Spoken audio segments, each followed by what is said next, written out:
microfon și sunt regulile microfonului. Însă, mi s-a întâmplat odată să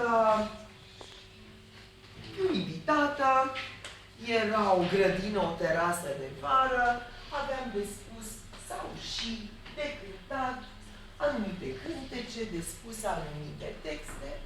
Totul era destul de simplu, plin de energie, de entuziasm, cu o mică orchestră, cu o mică formație de instrumentiști, da, draga mea. Mai târziu pe rând să spunem povești?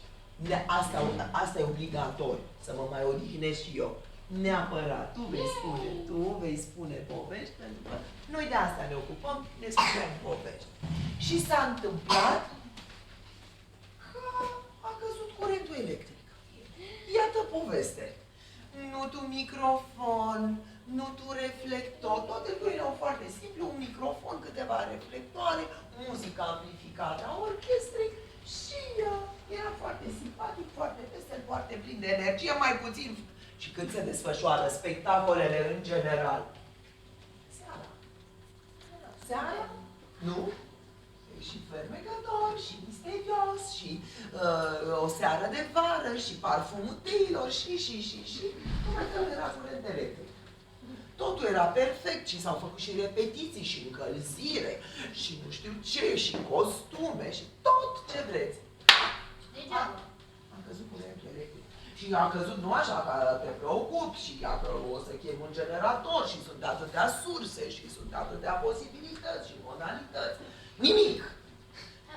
În 5 minute a căzut curentul, hai mai stai 10, hai dă telefon, hai agită-te, că nu stai așa, ce o să se întâmple.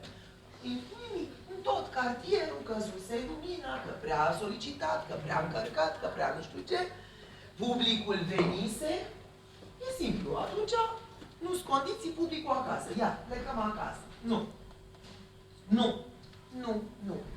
O persoană, un om. Și să vă gândiți și voi, sigur, fiecare la vârsta lui. Pentru iubiți artele, faceți o anumită formă de artă, sau muzică, sau dans, sau arte plastice, sau ce vă place, sigur, de și sport. Pentru ce faceți? Pentru cine faceți? Sigur, e o nevoie a voastră.